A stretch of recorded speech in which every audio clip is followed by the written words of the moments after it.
Buenos días aún, compañeras, compañeros, profesor. Nosotros vamos a exponer acerca del Príncipe de Nicolás Maquiavelo, una de las obras más grandes que tratan sobre política de la historia. Y vamos a comenzar contextualizando.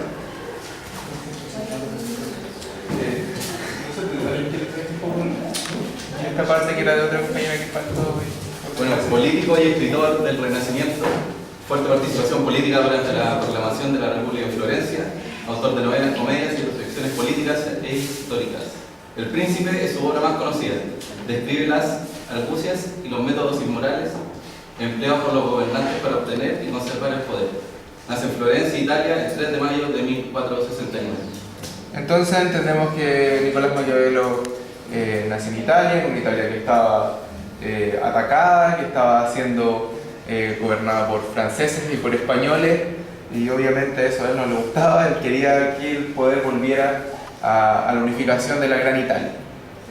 Entonces entendemos que por el proceso histórico que estaba pasando había una crisis política y social en Florencia, había una transición entre la Iglesia y la Edad Moderna y una invasión de las fuerzas extranjeras y una lucha contra la tiranía. ¿Los antecedentes, Pati? Bueno, los antecedentes es que Florencia es un centro comercial y cultural en los siglos XV y XVI. Es el centro de difusión de las ideas del Renacimiento, la transición paradigmática europea, que está el teocentrismo y el feudalismo sin cabida, y aparece un nuevo sistema económico. La burguesía se nutre del comercio emergente y el nuevo modelo capitalista de organización de la economía empieza a amanecer, y aparte el Estado empezaba a conseguirse como un poder secular, no ofrecido por derecho divino, sino por interés económico de clases o ambiciones personales. Bueno, hay que dejar en claro que Maquiavelo forma parte de una élite política en un momento y pierde su poder por la separación de Italia, y la idea de este texto es nuevamente unificar Italia y llevarlos con un príncipe a la cabeza. Por eso mismo se muestran alineamientos para que un príncipe cumpla a cabalidad su labor, y de esta manera que vuelva finalmente que aparezca la unificación, y así él también pueda volver a los puestos de poder en los que estaba. Otra cosa importante acerca del texto de Maquiavelo, del Príncipe sobre todo, es una revisión histórica que él hace hacia Lorenzo de Medici acerca de los anteriores príncipes, de los anteriores reinados, los tipos de reinado, los tipos de principado y sobre todo de liderazgo.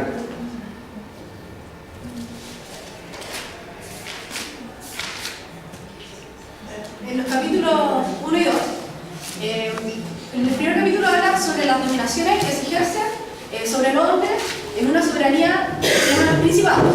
Y estos pueden ser heredados o nuevos, y los miembros del Estado son parte del príncipe. Estos pueden ser heredados, es decir, que se mantienen a largo plazo, de familia a familia, o pueden ser nuevos o seminuevos. Cuando son nuevos o seminuevos, es importante que el príncipe los tenga en una dominación para poder así mandarlos. Y estos nuevos o seminuevos pueden ser ocupados por el príncipe o pueden ser libres. Y pueden ser adquiridos por las armas propias, por las ajenas, por la fortuna o por la virtud. En el capítulo 2 es más fácil conservar un estado hereditario que uno nuevo, porque si se pierde se tendría que esperar el primer error del usurpador para conquistarlo. En primer lugar, es fácil conservar un estado hereditario porque está acostumbrado a que lo ejerza una dinastía.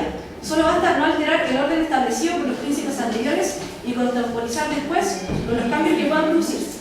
De tal modo que el príncipe es de mediana inteligencia, se mantendrá siempre en su estado, a menos que una fuerza arrolladora que lo arroje de él, y así solamente podría perder el estado. Y si eso sucede, él tiene que reconquistar este estado a como de lugar, con las armas propias o con las armas ajenas. El ejemplo de esto es que en Italia el duque de Ferrara no resistió a los ataques que tuvieron los venecianos en el año 84, en 1484, ni tampoco a los del Papa Julio en 1510. Aquí hace una crítica y dice que claro, que el duque Ferrara tuvo que haber sido más Maquiavelo y haber ocupado las armas propias o las armas ajenas para poder tener dominio sobre esos lugares. En los capítulos 3, si un principado nuevo se suma a uno hereditario, se denomina mixto. Si los dos estados pertenecen a la misma provincia, tienen la misma lengua y costumbres, son más fáciles de gobernar. En el caso de que se hable otro idioma y tengan otras costumbres, una solución sería que el príncipe se mude a su nueva ciudad.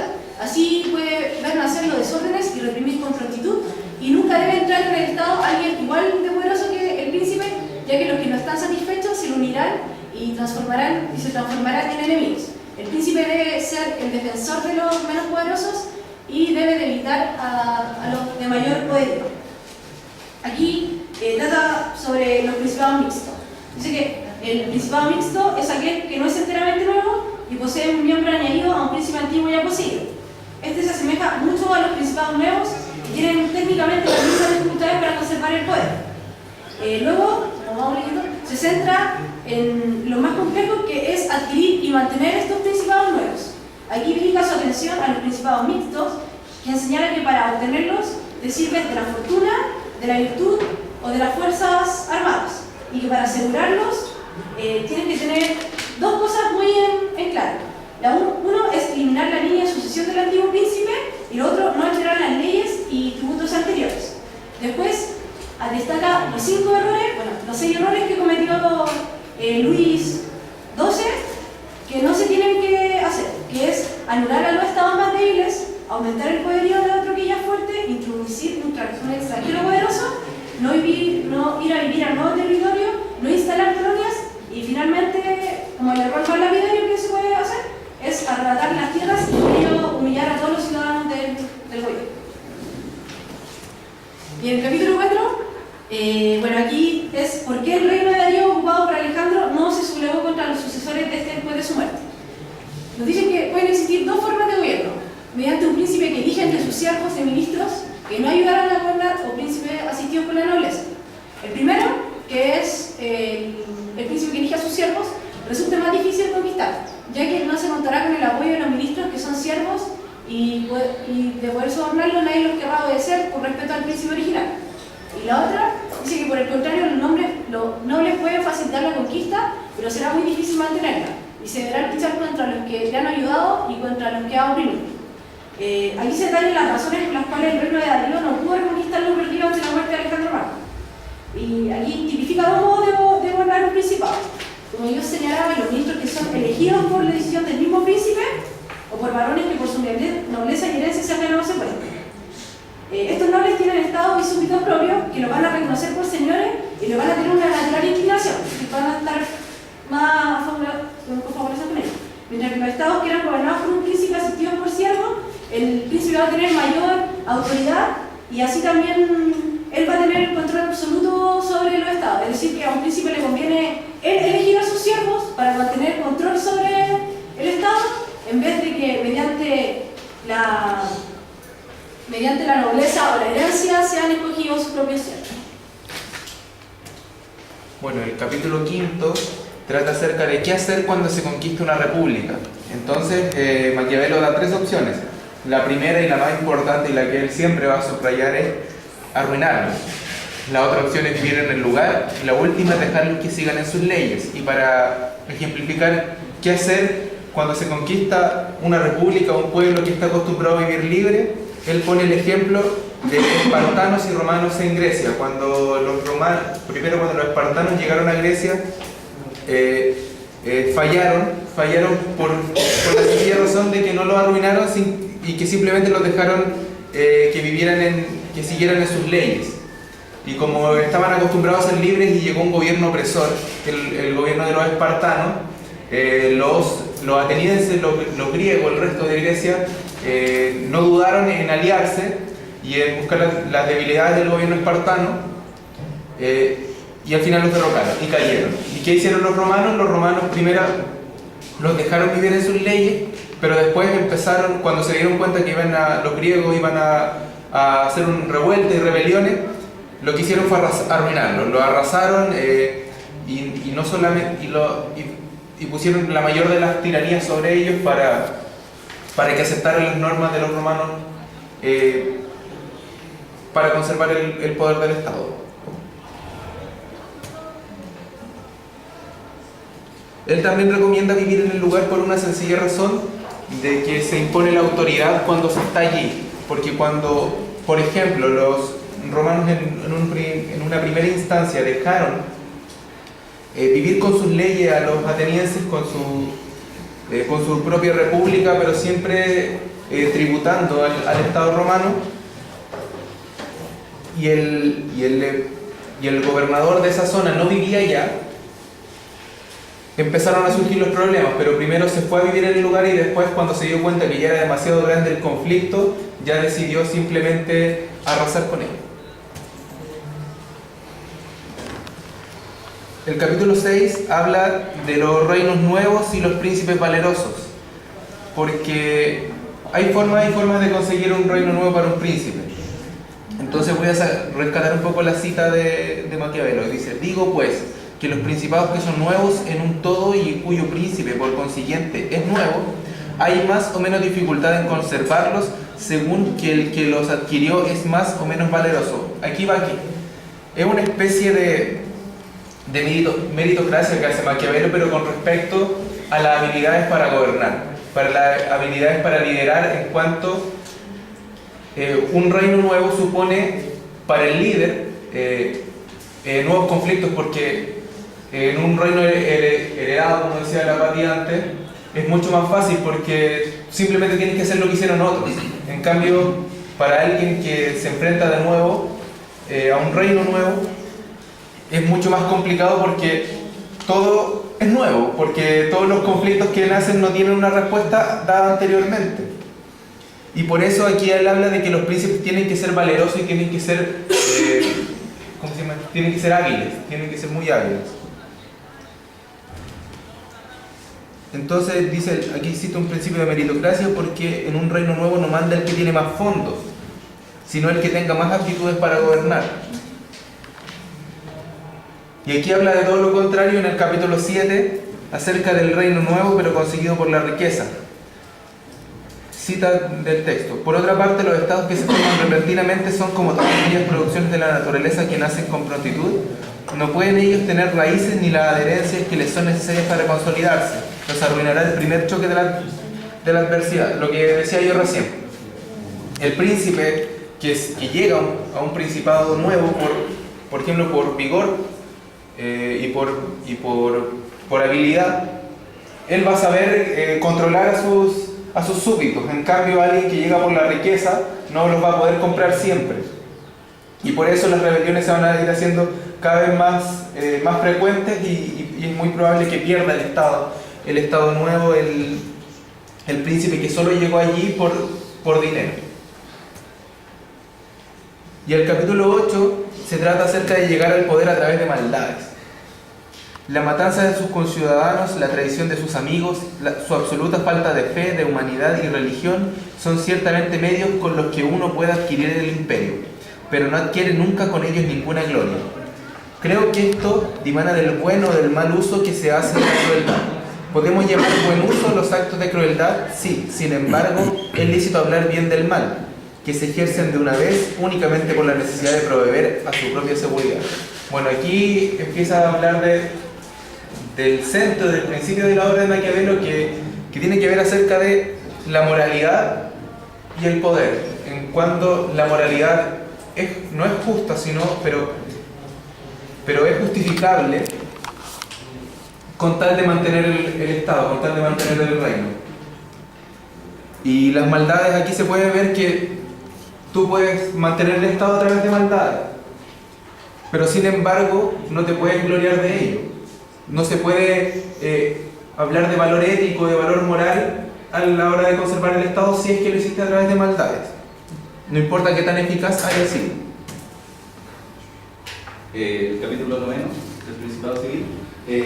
Aquí el autor expone que en el caso de que un particular se haga príncipe sin valerse de crímenes o violencia y ocupando el auxilio de los ciudadanos, es decir, conservando el afecto de sus conciudadanos, tiende a consolidar normalmente el poder.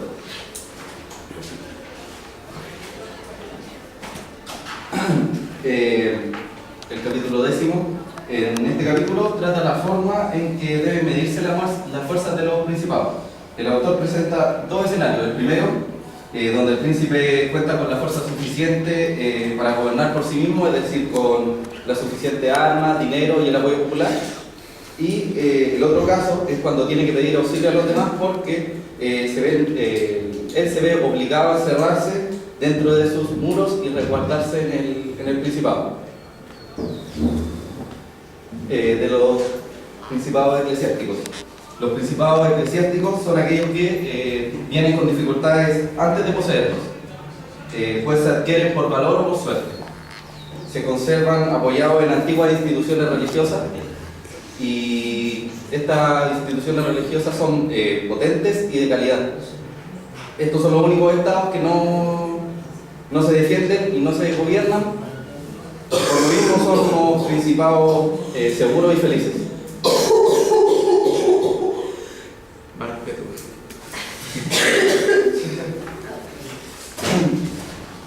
Bueno, el capítulo 12 habla de las distintas clases de malicia y de soldados mercenarios.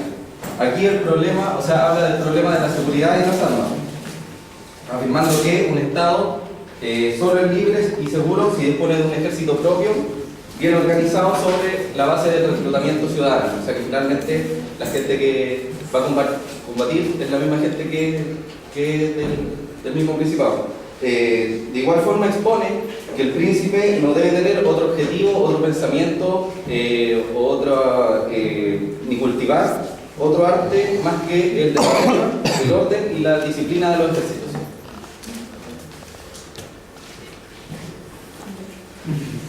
Siguiendo con este suerte de instructivo que hace Maquiavelo a los gobernadores que tienen que ser considerados príncipes, está este capítulo 14 que es del príncipe y la milicia. ¿Por qué? Porque Maquiavelo le da una especial importancia al arte de la guerra que tienen que saber emplear los príncipes. En este se refiere a que el uso de la guerra para mantenerse en el poder. O sea, es como la síntesis de lo que hablaron antes mis compañeros en los capítulos primeros. Un príncipe desarmado, Maquiavelo lo considera despreciable y es una vergüenza que un príncipe que no sepa ocupar las armas se mantenga en el poder. Las armas pueden hacer que el príncipe conserve o llegue a este cargo, o en su defecto, que no sepa ocupar las armas puede hacer que pierda el principado. Con armas es la única forma de sentirse seguro frente a una posible rebelión. O sea, antes hablaron de cómo llegar a ser príncipe por las riquezas, por todos estos medios, pero él plantea que lo principal es que sepan ocupar las armas para saberse seguros en el trono. También Maquiavelo habla en este capítulo de que tiene que saber un príncipe actuar y estudiar la guerra. Esto quiere decir mantenerse, entre comillas, en forma, o sea que pueda verse respetado por sus guerreros, y también que estudie otras tácticas de guerra que hayan funcionado a otros príncipes.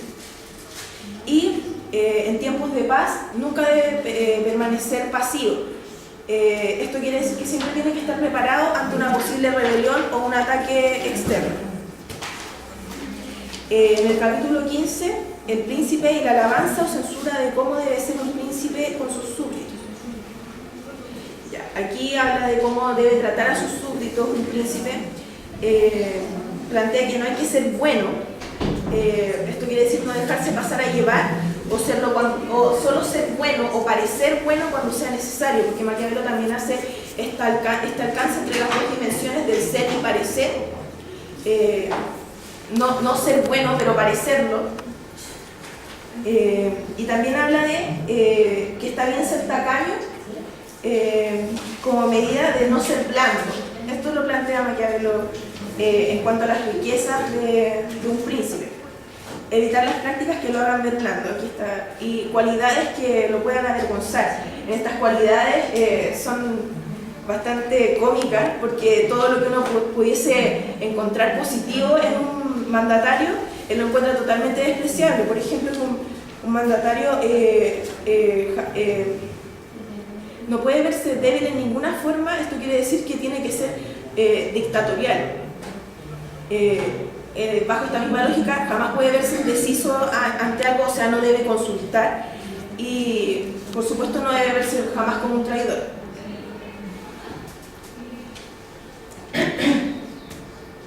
En el capítulo 16 del príncipe pródigo y el príncipe avaro, en este capítulo se centra en los lujos que debe mantener el príncipe. Aquí dice algo: cuidar la imagen implica que los lujos que el príncipe no puede reprimir sus lujos, o sea que está bien que pueda ostentar. Los tributos como fuente de discordia, necesarios y odiados por los súbditos, o sea, él plantea como un punto medio en que los súbditos deben darle tributos, pero tampoco puedes llegar al punto de perjudicarlo a tal manera que lo odie. Y también plantea la acumulación de lujos como un medio para mantener el poder y verse poderoso, o sea, verse como un ente que puedan seguir. Y ahí al final puse que qué importa ser tacaño, con aquello que no es del príncipe ni de sus súbditos se puede ser extremadamente generoso. Y en el capítulo 17, el príncipe amado y el príncipe temido, que esto es como lo central de Maquiavelo, que él plantea entonces que el ideal sería que un príncipe fuera temido o amado, nunca odiado, pero él está consciente de que conseguir ambas es muy difícil. Entonces, ante este conflicto ético de ser amado o temido, él prefiere 1000 veces que ser temido. Ambas son formas de mantener el poder. Ser temido es ser cruel solo para mantener el orden y la seguridad y el respeto, asegurar el respeto. Y ser amado es bueno, pero él dice, y aquí voy a leer una cita que dice: el amor es un vínculo de gratitud que los hombres perversos por naturaleza, pero los hombres son perversos por naturaleza, y rompen este amor cada vez que puedan beneficiarse. Entonces, ante esto mismo, él dice que ser temido es como asegurar la victoria, porque los hombres, al tener temor de un castigo, siempre van a ser fieles. No así al amar a un príncipe. ¿Y cómo pueden evitar el odio? Él da 2 consejos, evitando quitarle los bienes a los súbditos, o sea, está bien que den tributo, pero no arrebatar lo que es de ellos, ni tampoco arrebatar a sus mujeres, porque eso él plantea que es como asegurar que todos sus súbditos lo van a odiar. Bueno, esta es la parte de la otra perfecta, que también falta. Y el capítulo 18, de qué modo los príncipes deben cumplir sus promesas. Un príncipe debe saber entonces cómo comportarse como bestia y como hombre, lo que significa. Y es que esto sigue la misma línea del príncipe amado y su príncipe temido. Entonces, un príncipe debe saber entonces comportarse como bestia y como hombre. Como hombre, primero, para que te vean como hombre, pero como bestia en el sentido de que no debe importar en ningún caso hacer el mal con tal de conservar el Estado. Como hombre debes parecer, y por eso se habla de comportarse, y como bestia tienes que mantener el poder. ¿De qué modo debe evitar ser despreciado y odiado? Un príncipe debe estimar a los nobles, pero sin hacerse odiar por el pueblo. Cuando el príncipe no puede ser evitado o odiado por una de las 2 partes, debe inclinarse hacia el grupo más numeroso, y cuando esto no es posible, inclinarse hacia el más fuerte. Esto habla de los casos de posibles peligros. En caso de hay que siempre aliarse con el grupo más poderoso o con el más influyente para evitar perder el Estado, que es lo principal y lo central en la obra de Maquiavelo. Capítulo 20. Si las fortalezas y muchas otras cosas que los príncipes hacen con frecuencia son útiles o no. Hay quienes afirman que un príncipe hábil debe fomentar con astucia ciertas resistencias para que al aplastarlas se acreciente su gloria. Esto habla de un tema del ser y de nuevo y del parecer, porque habla acerca de, este príncipe es más abierto, deja que sus súbditos puedan hacer resistencias hacia él, pero apenas se empiezan a levantar, a aplastarlos para que crezca la gloria de que nadie puede contra el príncipe. Y el capítulo 21, ¿cómo debe comportarse un príncipe para ser estimado? Bueno, este es el último capítulo del libro que leímos, y dice que el príncipe debe ingeniarse para parecer grande y ilustre en cada uno de sus actos. El príncipe nunca debe aliarse con otro más poderoso para atacar a terceros, y los príncipes deben hacer lo posible para no quedar a disposición de otros. Y como conclusión o respuesta final, nosotros les presentamos unas reflexiones que nacen a partir de la lectura del príncipe. La primera es si es que moral y poder son incompatibles. La segunda si es acerca de que el fin justifica los medios, que va a ser la pregunta del debate que tendremos después. Y qué relación tiene esta lectura con el curso que estamos llevando de administración de la empresa exterior. No sé si alguno de ustedes que están allí muy lejos quieren contestar alguno o dar su impresión acerca del texto o no. Sí, que creo que tiene razón Maquiavelo, que a veces el fin justifica los medios. Igual, uno a veces en la vida aplica esas cosas, porque hay cosas que por la vía legal o por la vía diplomática no se pueden arreglar y se tienen que arreglar por otra vía. Si no, no habrían peleas, no eran golpes. Que la ley de nosotros sigue, digamos, que el fin justifique los medios. Por ejemplo, si a tu casa atentan a robar y veis amenazar la integridad física de tu familia y tenéis un arma a mano,